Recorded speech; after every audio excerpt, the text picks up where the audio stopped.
Praise the lord. హల్లెలూయా. ప్రభువునందు మిక్కిలి ప్రియమైన విశ్వాసులారా, దేశీయ ప్రజలారా, మీ అందరికీ కూడా మన ప్రభువును రక్షకుడును నీతి సూర్యుడైన యేసుక్రీస్తు ప్రభు నామములో మరి మీ అందరికీ మీడియా ద్వారా ఒకసారి కలుసుకునే ధన్యత ప్రభు ఇచ్చినందుకు నా యొక్క ప్రత్యేక వందనాలు తెలియజేస్తూ ఉన్నా. అందరికీ వందనాలండి. దేవుని మహాకృపను బట్టి మరి ఇలాగూ ఈ లాక్డౌన్ సందర్భంగా మందిరాల్లో సరైనటువంటి వర్తమానం లేక, వాక్యం లేక ప్రజలు చాలా తలడిల్లిపోతున్నారు. ఎక్కడ చూసినా అంటున్నారు, ఏంటంటే బాబు వాక్యం లేదు, దేవుని మందిరానికి వద్దామంటే, దేవుని స్థుతించుకుందామంటే ఇలాంటి అవకాశం వచ్చింది ఏంటంటే బాబు, ఇలాంటి ఒడిదులు వచ్చినాయి ఏంటంటే బాబు, ఇది అన్నాలు వేస్తుందండి బాబు అని అంటున్నారు. ఈ యొక్క ప్రాధేయపడే విధానం చూసి భక్తిలో చాలా ఎదుగుతున్నారు అన్నమాట. ప్రజలు చాలా ఆశ ఉంది దేవుని వాక్యాన్ని వినాలని. మరి లాక్డౌన్ తీసేస్తే మరి ఎంత స్పీడ్గా గుడికి వస్తారో ఏంటో అని నేను అనుకుంటూ ఉంటున్నాను. నిజమే, చాలా చోట్ల వాక్యం వినేవారికి, దేవునితో గడిపే వారికి, దేవునితో సహవాసం చేసేవారికి ఆ లోటు తీరకపోతే చాలా కష్టం అండి. దేవుని దయ మరి మీ అందరి మీద, మీ అందరు చేసే ప్రార్థన ద్వారా, దైవజనులు చేసే ప్రార్థన ద్వారా మరి ఎంతో కాలంగా ఉండవలసినటువంటి ఈ కరోనా వ్యాధి యొక్క పరిస్థితులు, సమస్యలు, ఈ లాక్డౌన్ అతి త్వరగా దేవుడు తొలగించి మనందరికీ ఒక శుభ సమయం దేవుని ఆరాధించుకునే ధన్యత మనకు అనుగ్రహించిన కాక. ఎందుకంటే ఆదివారం ఒక పండుగలా ఉండేది. నిజంగా బొబ్బర్లాగా చూస్తే అన్ని చోట్ల వాటిలో వినపడేది, దేవుని వాక్యం వినపడేది. ప్రజలందరూ గృహాల్లో ఎవరు ఉండేవారు కాదు. ఒక పండుగ దినంలాగా ఉండేది. ఒక భక్తుడు పాడాడు, దేవుని వాక్యమును వినుటయే పండగ, ప్రార్థన పాటలను పాడుటే పండగ. దేవుని వాక్యమును వినుటయే పండగ, ప్రార్థన పాటలను పాడుటే పండగ. సమాధి నుండి యేసు ప్రభువు లేచుటే పండగ, సమాధి నుండి యేసు ప్రభువు లేచుటే పండగ.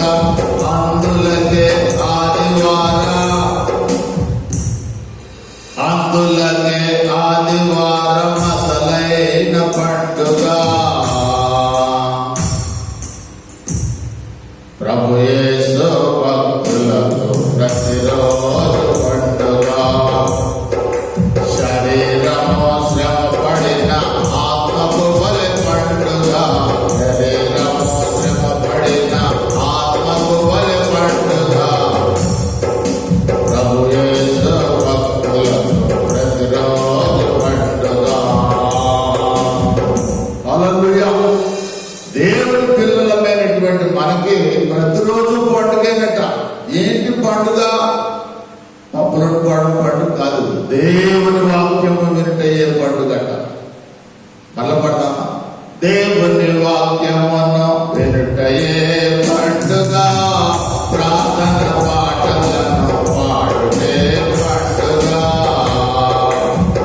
దేవుని వాక్యమును వినటయ్యే పండుగ, ప్రార్థన పాటలను పాడుటే పండుగ.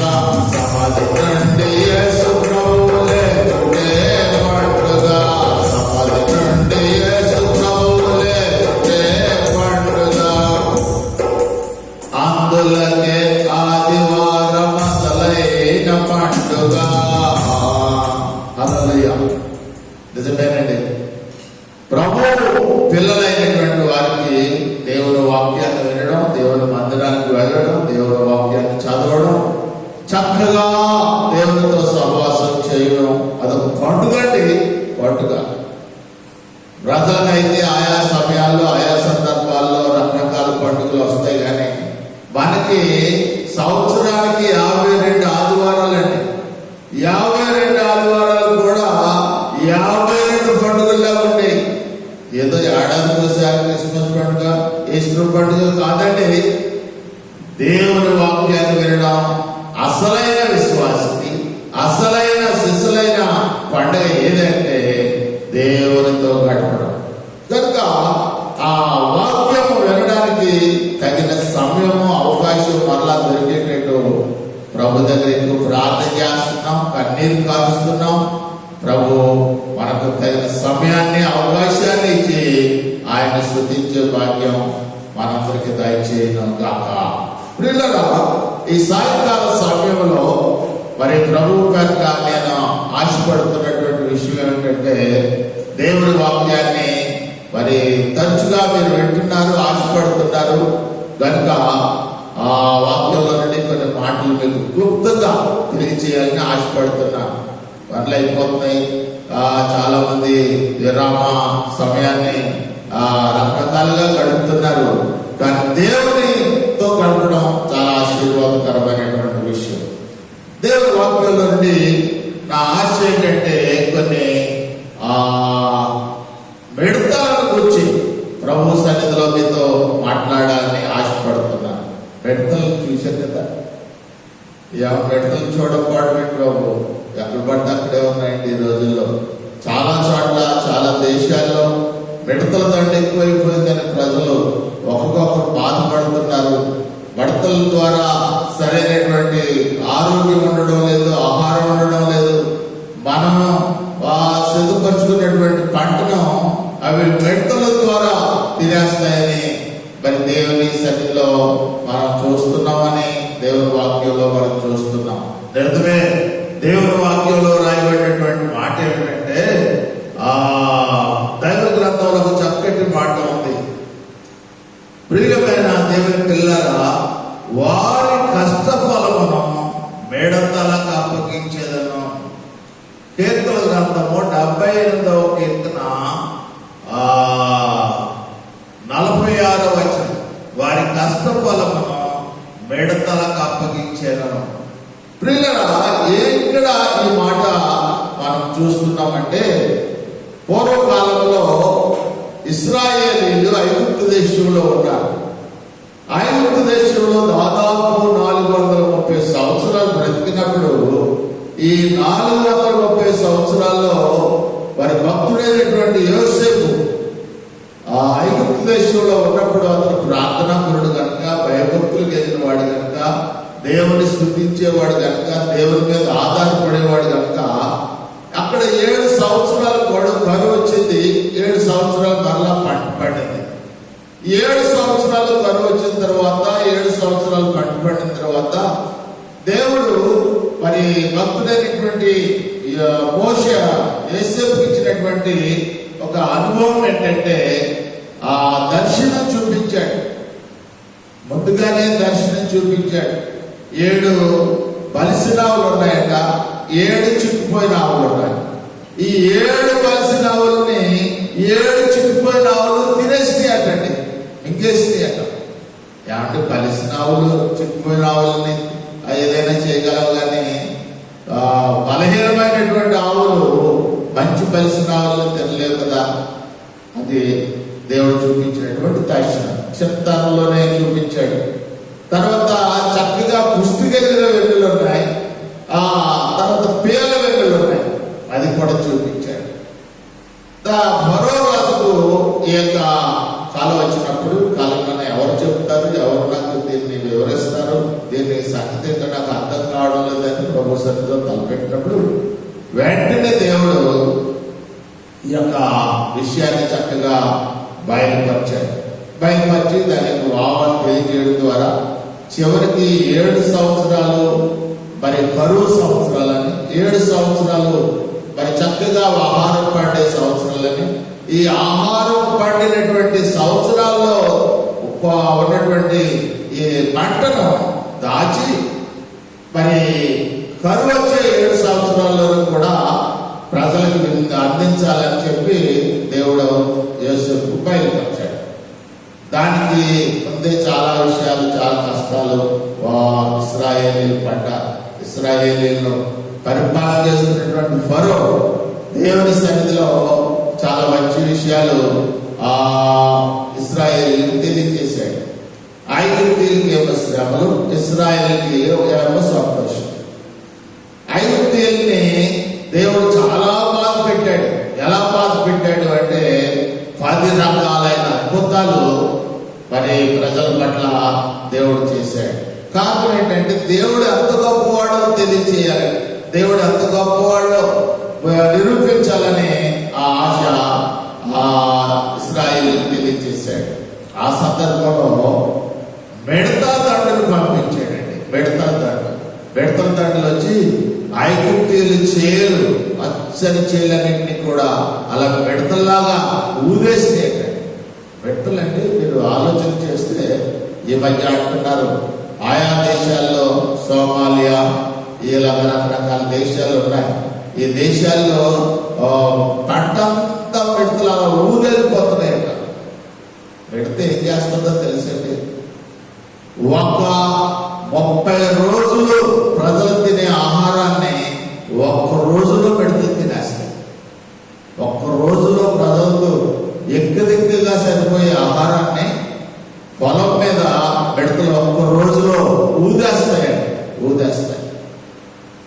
అందుకని ప్రజల్ని లెక్క పెట్టేటప్పుడు ఎక్కడైనా ఏదే దేశంగా ప్రజలు ఏదైనా సందర్భంలో లెక్క చూసేటప్పుడు అప్పుడు చాలా మంది ప్రజలు ఉన్నారండి. మిడతల దండ ప్రజలు ఉన్నారు, వారిని లెక్క పెట్టలేకపోతున్నాం, వారు సరైనటువంటి లెక్కకు మాకు కష్టమైపోతుందని చెప్పి అంటూ ఉంటారు. సందర్భం వచ్చినప్పుడు ఇలాంటి మాటలు ఉపయోగిస్తారు. ఈ మిడతలు చాలా చురుకైనటువంటి గప్పునైనటువంటి సొలొమోను మహారాజు మరి ఈ మిడతల గురించి చక్కగా రాసుకొచ్చాడు. మిడతలకు రాజు లేడు, ఆయనను అవి బారులు తీరి సాగిపోవు. మిడత ఒక్క పెద్ద మిడత ముందు నడిచిందనుకోండి, దాని వెనకాల మిడతలన్నీ క్రమంగా ఉంటాయి. మనుషులకి లేదంటే క్రమం, మనుషులు ఎక్కడ నిలబడినట్టు అక్కడ నిలబడుతున్నారు, ఇలా చేయండి అలా చేయండి అంటారు. లాక్డౌన్ సందర్భంగా సేఫ్ ఇన్ హౌస్ అని, సేఫ్ బాడీ అని చెప్పి ఏదో ఒక రకమైనటువంటి ప్రోత్సాహాన్ని ఇచ్చి ప్రజలకి ఈ కరోనా వ్యాధిని తగ్గించాలనుకుంటుంటే ఇక్కడ ఉన్నటువంటి అక్కడ ఉన్నటువంటి ఇక్కడ సరైనటువంటి క్రమశిక్షణలో ప్రజలు ఉండలేకపోతున్నారు. పిల్లలు, నేను మీకు తెలియజేస్తున్న విషయం ఏంటంటే మిడతలు చాలా చక్కటి పరిస్థితి కలిగినటువంటివి. బైబిల్లో మిడతలు తినొచ్చారండి. ఆకు మిడతలు, అలాగే రకరకాల పెద్ద మిడతలు, చిన్న మిడతలు. లేవియా కాండంలో చూస్తే మనుషులంట మిడతలు తినొచ్చంట. చూడండి, టైగర్ రొయ్యలు పడ్డాయి అనుకోండి, టైగర్ రొయ్యలు ఇంచుమించు కేజీ రొయ్యలు పడ్డాయి అనుకో, కేజీలు కొనుక్కుంటాం మనం, భలేగా ఉన్నాయి రొయ్యలు. కానీ కొనలేము, కొనడానికి సరైనటువంటి ధన సహాయం మనకు ఉండదు. మిడతలు కనుక మనకు ఎక్కడైనా కనబడ్డాయి అనుకోండి గుంపుగా, వాటిని కనుక కాస్త ఫ్రై చేసుకుంటే మంచి ఆరోగ్యంగా ఉంటాయి, మంచి గట్టిగా ఉంటాయి. బైబిల్లో బాప్తిస్మం ఇచ్చే యోహాను అనే ప్రభువైన యేసుక్రీస్తు వారికి ముందు జన్మించాడు కదా, ఆయన ఆహారం ఏంటనుకుంటున్నారు మీరు? మిడతలు, అడవి తేనీయు ఆయనకు ఆహారంగా ఉంది. అందుచేత ఆయన మాట్లాడితే చాలా గట్టిగా స్వరం, ఆ అరణ్యం అంతా దద్దరిల్లిపోయేది. చాలా బలమైనటువంటి వ్యక్తిగా, మంచి ఆరోగ్యవంతుడిగా బాప్తిస్మం ఇచ్చే యోహాను ఉండేవాడు.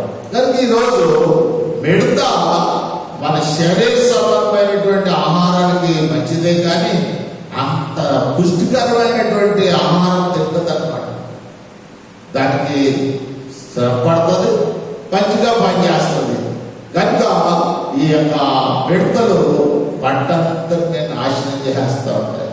కనుక ఈరోజు నేను మీకు ఇచ్చే మాట ఏమిటంటే, దేవుని వాక్యంలో ఇంకొక మాట, ఆమోసు గ్రంథము 7వ అధ్యాయం 1వ వచనం చూసినట్లయితే, యెహోవా ప్రభువైన యెహోవా మిడతలను పుట్టించి ప్రజలందరికీ కూడా నష్టాన్ని కలిగిస్తాడన్నాడు. మిడతలు పెడతాడు.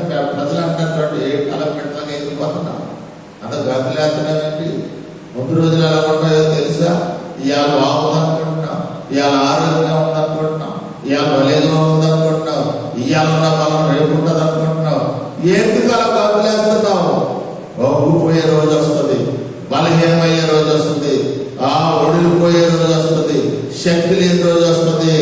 ఆ రోజుకి ఇప్పుడున్న బలాన్ని ఉపయోగించి మనం దేవుని స్తుతించాలి అన్నట్టుగా ఆ ప్రజల గురించి దేవుడు తెలియజేస్తూ ఉన్నాడు. దేవునికి స్తోత్రం. కాబట్టి ప్రియమైనటువంటి దేవుని పిల్లల, దేవుడి వాక్యాన్ని వినేటప్పుడు చాలా శ్రద్ధగా వినాలి.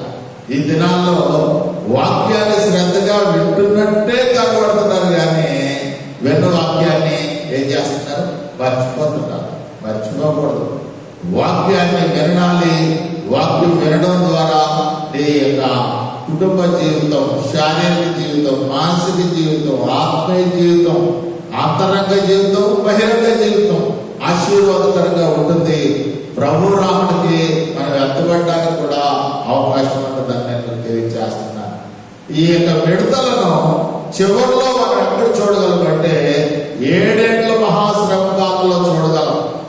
భయంకరమైనటువంటి జీవులను పంపిస్తాడంటే దేవుడు మాట విని, వాక్యం విని, దేవుడితో గడిపినటువంటి ప్రజల మీదకి మిడతల దండ వస్తుందట. ఆ మిడతలు చూడడానికేమో మరి గుర్రాల్లా ఉంటాయట. వాటి యొక్క ముఖం సింహపు ముఖాల్లా ఉంటుందట. వాటి తల స్త్రీలు తల్లా ఉంటుందట. అవి చెంగున్నాయి ఉంటాయట. ఇది పాతాళం యొక్క ద్వారం, ఆ తలుపుల తీయగానే గుప్పని పైకి వస్తాయని వాక్య భాగంలో మనం చూస్తూ ఉన్నాం. దేవుని స్తోత్రం. అందుకని పూర్వకాలంలో ఒక చక్కటి పాట దైవజనులైనటువంటి వారు పాడేవారు. దేవుని వాక్యము విందామాని, దేవుని వాక్యము విందామాని, పాతిరింటికి పరిగెడుతుంటే చెప్పలేని బాధయ్యో బాబు, తిప్పలు చూడడి బాబు, చెప్పలేని బాధయ్యో బాబు, తిప్పలు చూడడి బాబు.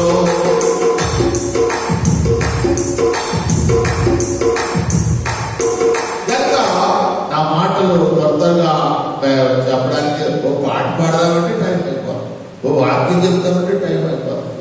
ఈ పరిస్థితిలో నాకు ఉన్న వర్షాలు ఈ సమయం తగ్గించేస్తున్నాను. నా యొక్క చిన్నతనంలో వారి దేవుడి వాక్యాన్ని అందిస్తే ఉదయం 11 గంటలకు మందిరానికి వస్తే సాయంత్రం 4 గంటలు అయ్యేది ఆరాధన ముగించేటప్పుడు. ఇంచుమించుగా గట్టిగా 2 గంటలు మాట్లాడితే అప్పుడు అయిపోతా ఆరాధన అని అనుకునేవారు. కనుక ఇప్పుడైతే ఆరాధనలో వాక్యాన్ని అందించడానికి సమయం అయిపోతుందండి, టైం అయిపోతుంది. అందరికి సభలో వేపిలు ఇలా అయితే ఎలాగంటే ఇలాగా ప్రజలు వాక్యము వినాలని ఆశ ఉంది, కానీ శరీరం ఏం చేయలేకపోతుంది, సహకరించలేకపోతుంది. కనుక ప్రియులరా, దేవుడి వాక్యానికి కరువచ్చే ఒక రోజు రాబోతుంది.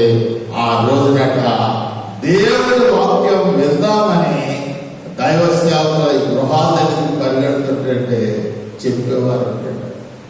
ఈ మిడతలంటండి ఒక తేలు పుట్టినంత బాధతో మనుషులు కొడతాయట. ఆ మిడత కనుక కుడితే తేలు కుడితే 24 గంటలు ఉంటుంది. అది కుడితేనంట 5 నెలలు. ఈ 5 నెలలు ఏమంటే డాక్టర్ గారు నాకు వైద్యం చేయండి అని అక్కడ పరిగెడుతుంటే డాక్టర్ గారు నాకు కుట్టుతాయో బాబు, ఇదేంటో కానీ దీన్ని బాధ తట్టుకోలేకపోతున్నాను అని. ఆ పెద్ద హాస్పిటల్కి వెళ్తామంటే పెద్ద డాక్టర్ గారిని కొడతారు, చిన్న హాస్పిటల్కి వెళ్దామంటే చిన్న డాక్టర్ గారిని కొడతారు. ఇలాగా ఎక్కడికి వెళ్ళినా సరే అందరూ ఆ మిడతల యొక్క బాధను తట్టుకోలేకపోతారు. కనుక అలాంటి తెగుళ్ళక చాలా రకాలైనటువంటి తెగుళ్ళు ప్రకటన గ్రంథంలో ఉన్నాయి.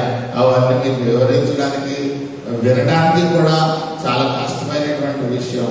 ప్రియులారా, ఎందుకు ఈ మాటలు నేను తెలియజేస్తున్నానంటే ఈ కరోనా వ్యాధి గొప్పదని అనుకోకండి. ఈ కరోనా వ్యాధి ఇంచుమించు ప్రపంచమంతా ప్రజల్ని ఇట్టే చేస్తుందండి. మాయదారి మహమ్మారి అంటుంది.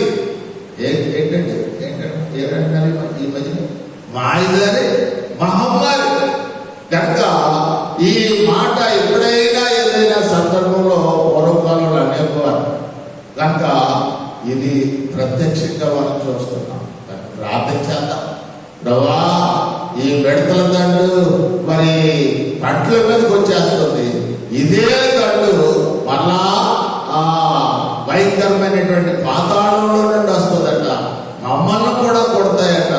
మళ్ళా వాటికి బాధ, వాటికి ఏమాత్రం కూడా స్థితి ఉండదట. అలాంటి బాధలకు గురి నమ్ముతాయండి. అలాంటి బాధలకు మమ్మల్ని ఏమాత్రం కూడా మమ్మల్ని గురికానికి ఆయన ప్రార్థన చేసి ప్రభు దగ్గర మొరపెడదాం. దేవుని స్తుతించుదాం. దైవాశీర్వాదం పొందుకుందాం. దేవుని కొరకు బ్రతుకుదాం. దేవుని ద్వారా గొప్ప కార్యాలు మన కుటుంబాల్లో, మన బిడ్డల విషయంలో, మన గ్రామాల విషయంలో, దేశం విషయంలో, ప్రతి కుటుంబం విషయంలో మనం చూద్దాం. దేవుడు ఆ విధంగా మనం నడిపించి వృద్ధులకు తీసుకురావాలని నేను దేవాలయంలో మీకు ప్రార్థిస్తూ ఉన్నాను. దేవుని స్తోత్రం.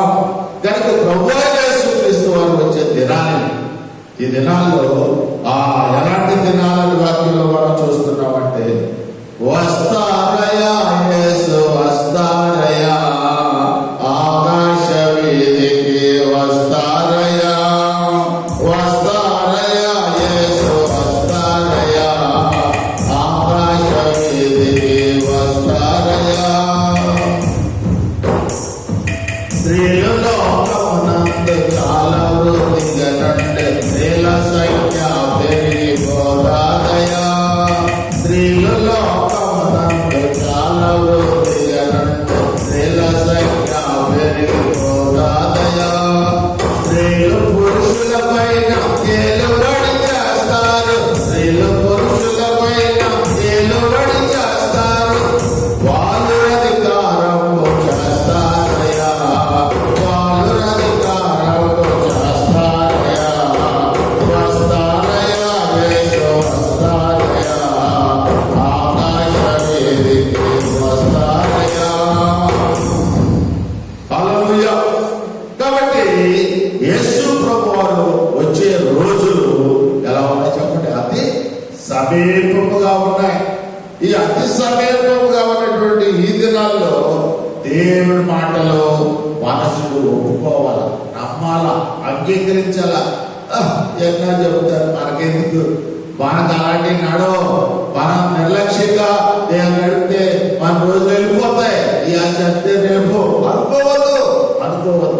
మన బ్రతకాల, పిల్లల బ్రతకాల, కుటుంబం క్షేమంగా ఉండాలా, దేశాలన్నీ దేవుని దగ్గరికి చేరాలా, దేవుడి రాజ్యానికి మనం ఎత్తబడాలా. అలా ఎత్తబడాలి అంటే వాయుతో దేవుని స్తుతించాలి. దేవుడు ఏమన్నాడో తెలుసా? దేవుడే అన్నాడు, యేసు దేవుడే అన్నాడు, దేవుడే అన్నాడు, యేసు దేవుడే అన్నాడు. పాపినైనా పంపన్నాడు, పాపాలు కొని రమ్మన్నాడు. పాపినైనా యేసయ్య రమ్మన్నాడు, పాపాలు కొని రమ్మన్నాడు. పరలోక రాజ్యమే నీదన్నాడు, నరక వారు నీకు తప్పదన్నాడు. పరలోక రాజ్యమే నీదన్నాడు, దేవుడే అన్నాడు, యేసు దేవుడే అన్నాడు. గాయమైనది లోకం కాదన్నాడు, పరలోకం నీకు స్థిరమన్నాడు. గాయమైనది లోకం కాదన్నాడు, పరలోకమే నీకు స్థిరమన్నాడు. హృదయంతో నీతిగా బ్రతుకమన్నాడు. కలనైన పాపాన్ని చేయకన్నాడు, కలనైన నీతిగా బ్రతుకమన్నాడు. కలనైన పాపాన్ని చేయకన్నాడు. దేవుడే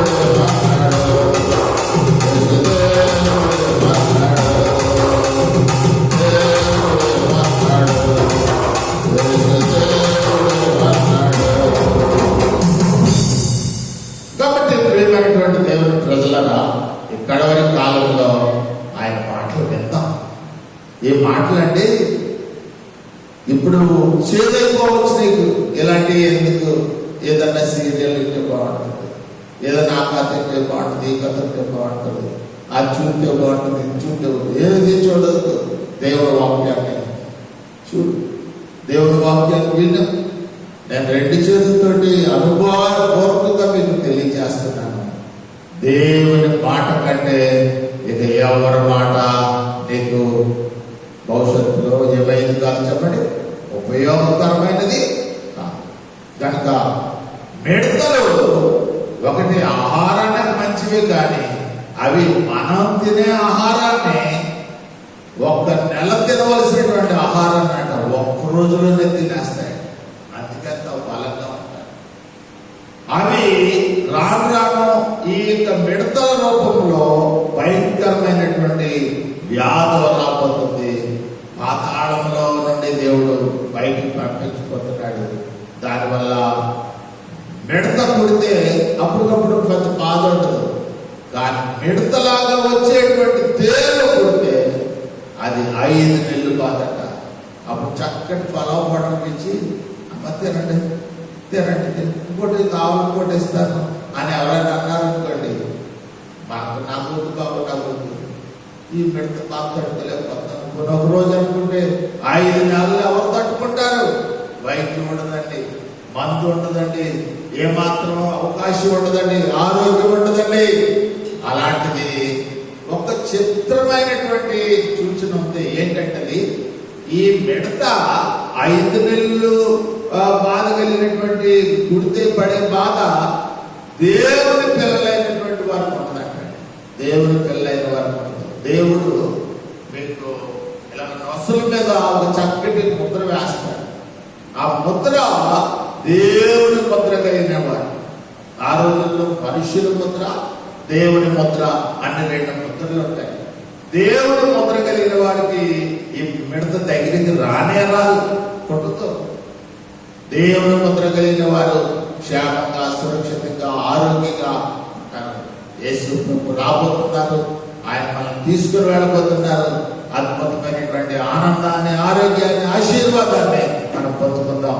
దేవుడి కృప ఈ భయంకరమైన మిడతల బారి నుండి మనల్ని తప్పించి మోక్ష రాజ్యమునకు చేర్చుదాం కాక. ఆమేన్. చిన్న ప్రార్థన. మహోన్నతుడైన మా యేసయ్య, మీ పరిశుద్ధ నామమునకు వేలాది స్తుతులు, స్తోత్రములు, వందనాలు చెల్లిస్తున్నాను. మీ గ్రంథంలో నుంచి నాయన మరి మిడత అనేటువంటి ఒక చిన్న జీవి గురించి మాత్రం మాట్లాడారు. ఈ మిడతలో ఆహారానికి మంచివే కానీ, ఆరోగ్యానికి మంచివే కానీ, ఈ మిడతల ద్వారా కలిగే నష్టం మాకు ఆ పొలం పంట కానీ, ఆయా రకాలైనటువంటి ఆహారాన్ని కానీ చాలా విరివిగా తినేస్తున్నాయని ఇప్పుడు ప్రపంచంలో ఉన్నటువంటి పరిశోధకులందరూ కూడా ఈ మిడతల మీదకి ఏ విధమైనటువంటి పురుగు మందులు చల్లాలా, అవి రానివ్వకూడదని ఆశపడుతున్నారు.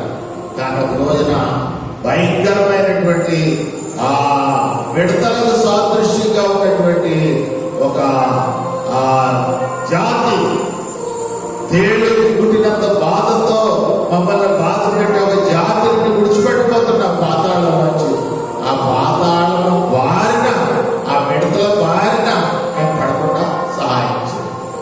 మాకు మంచి ఆరోగ్యాన్ని ఇవ్వండి, ఆయుష్కాలాన్ని ఇవ్వండి, ఆహారాన్ని ఇవ్వండి. ఈ యొక్క కరోనా వ్యాధి యొక్క బాధల నుండి త్వరగా మమ్మల్ని విడుదల చేసి మీ మందిరాల్లో చక్కగా మీ వాక్యాన్ని విని మీతో సహవాసం చేసే భాగ్యం దయచేయండి, ఆశీర్వదించండి.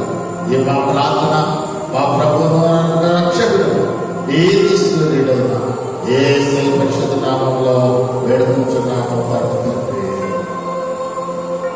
ఆమేన్. అందరికీ వందనాలు. వాక్యాలు విన్నందుకు మరి నేను ఎంతగానో సంతోషిస్తున్నాను.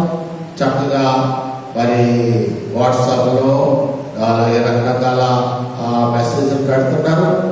మీ అందరికీ నేను వ్యక్తిగతంగా రిప్లై ఇవ్వలేను, కానీ మీరు ఇచ్చే రిప్లై బట్టి సంతోషిస్తూ ప్రభుని ఆనందిస్తాను, మీ కొరకు ప్రార్థిస్తాను. దేవుడు అట్టి కృప మనందరికీ దయచేయడం కాక.